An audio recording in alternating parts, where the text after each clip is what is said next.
Hey butterflies, welcome to my channel. Thank you so much for tuning in. My name is Ruby. So today I'm talking about X-Men, the Trial of Magneto, and I'm super excited because they left us off with a cliffhanger of where is Wanda? Wanda is at the symbol of chaos, if you guys didn't know. Now you know, and I have been talking about chaos in my last couple of videos, so make sure you watch the intro video that I did to the primordial reality of chaos or of darkness, which is the eternally opposing aspect of cosmos or of light. So this intro video was based off of King in Black of Null, which is one expression of the void because it's such an expansive macro concept and topic, right? So Wanda embodies another expression of the void. And technically, Null is a direct expression, like he's known as the void itself. Whereas Wanda, if you guys remember her origin story, Wanda wields chaos magic, right? Which was invoked on her or imbued onto her by an elder god, Cthon, which to me has Egyptian origins written all over it, okay? Because even Chthon's brother's name was Set, right? Just like Heru and Seth, which I also have a video on the story of Heru and Seth and how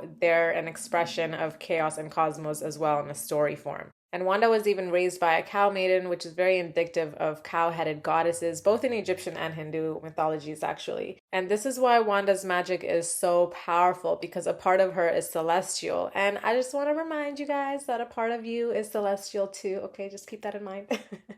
But anyways, I feel like she's going to end up claiming sovereignty and being even more powerful because she's going to be wielding it in a different way. And in order to fully be in her potential and wield something like chaos magic, like she has to surrender into her own being. So in her origins, Wanda uses her powers for the first time when the witches were endangered, and that's what activates her potential, okay? So that's basically what's going on right now, because this is another cycle of death and rebirth for her, right? And this is very reflective of how potential will be dormant until we're thrown into these chaotic moments, just like a spiritual awakening, okay? And this is something that I would really love for you guys to stop and think about for real, like really think about it, because I'm not just talking about things that you can have skills and learn to do. The practical stuff. I'm not really just talking about a practical level. You can look at it in a practical level if that's what you want to do, right? But I'm talking beyond that, including that and beyond, okay? We're talking potential you wouldn't even think about normally. The type of potential that's just sitting there waiting to be fucking acknowledged. And you'll probably start to notice this in different shows and movies too, the ability to tap into a dormant aspect of you, whether through your DNA, your past life memories, different timelines, through your ancestor, higher self, different versions. We can get into a lot when it comes to that. And to give you guys an example, even in WandaVision, right? The show, there's two visions, and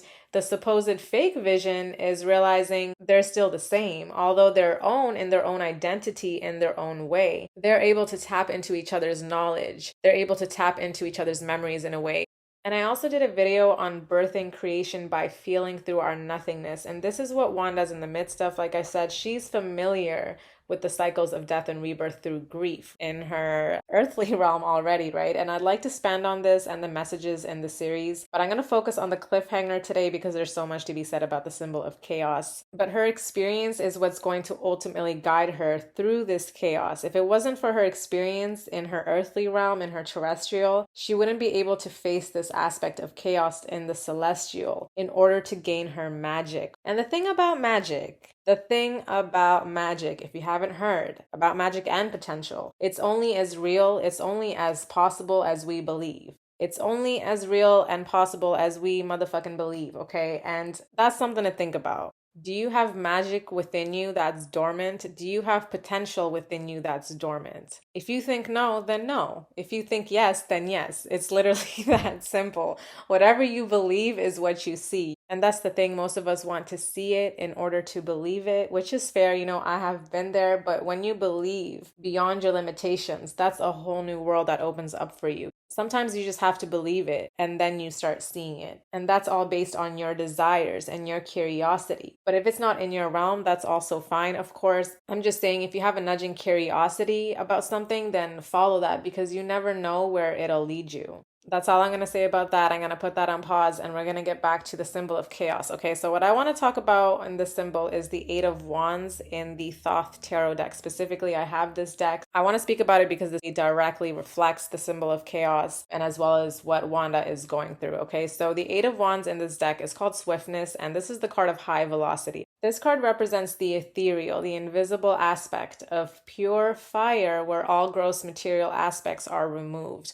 When we're talking pure fire, this is usually very symbolic of spirit. So therefore, fire is no longer conjoined with ideas of combustion and incineration. So Eight of Wands fire is represented as energy in its most exalted state and suggests electrical current or pure light in its material sense. What this is really meaning is what we create physically, it starts in our mental realm. That's essentially what's going on. That could be a whole ass topic on itself. So everything starts in thoughts, in the mind, and then it's expressed in the physical realm. So this card shows that light has been turned into the electrical rays that sustain and constitute the first matter. The Eight of Wands represents the energy called prana or spiritual energy. Okay, so this is all about rapid movement, about rapid growth, rapid expansion. It's overwhelming flow of life force that changes someone's perspective. So the spiritual experience, the effects, it's witnessed, but the force itself is unseen. So taking it back to the origins, if you guys remember, the other elder gods descended into madness and evil. So Gaia then gave birth to Atum, the god eater, and he killed all the elder gods, and then Chthon took off into a different dimension, and yada, yada, yada. And of course, Atum is an actual Egyptian deity. He's another expression of the chaos, a creative one. And I spoke about how chaos, of course, has multiple expressions, and all the dark deities, they're usually an expression of chaos. Even the symbol of chaos, it's also called the arms of chaos, which reminds me of Kali, who is another expression of the void of chaos and who is depicted with 8 arms sometimes, right? And it's also called the arrows of chaos, the chaos cross, the star of discord, the chaos sphere, or the symbol of 8.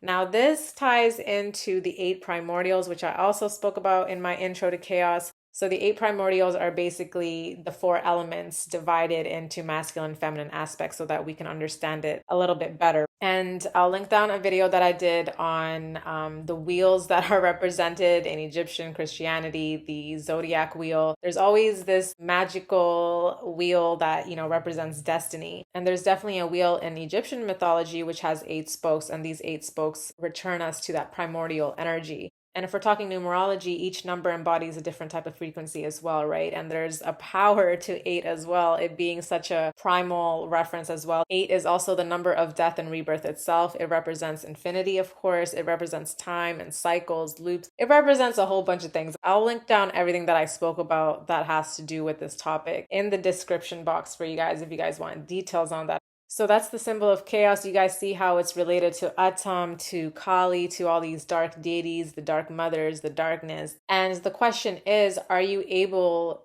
to feel through your chaos? Are you able to surrender to it? And that doesn't mean giving up your power. That doesn't mean losing, because that's what some people view it as. It's just like, oh, you want me to surrender and lose control, and that's another topic I won't get into. I have an entire video. I know it's difficult to do that as well, but it's asking us, can we really be okay with our darkness, how we really say we are? It's really easy to think we're okay with it until we're really tested for real, right? So are you really okay with the cycles of death and rebirth in your terrestrial life, in your earthly form? Because if you want to talk about ascension, if you're trying to be spiritual and get up here, how are you really doing down here? Are you really going to go up there and ascend into madness?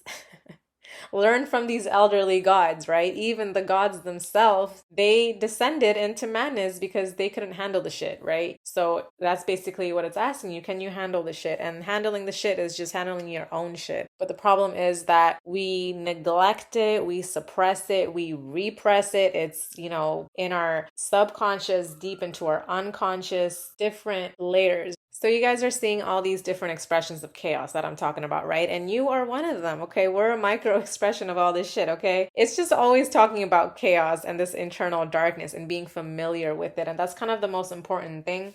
So because Wanda got the keys, and she got the keys because she went through the bullshit, okay? She went through the grief, and now she's the one dying. She has to experience it for herself. We know she's gonna get through it. Of course, it's Wanda. Like, come on. What is her maximum? Like, even in her name, I think that's what they're playing on to. There is no cap to her potential. The only cap to her potential is what she thinks it is. And this is so cliche, you guys. I know this is what they always tell us, but it's like we're not listening. Oh man. Do you have magic and potential that is dormant within you? Thank you so much, butterflies, for spending your time with me today. Stay flying free, and I'll see you next time. Bye.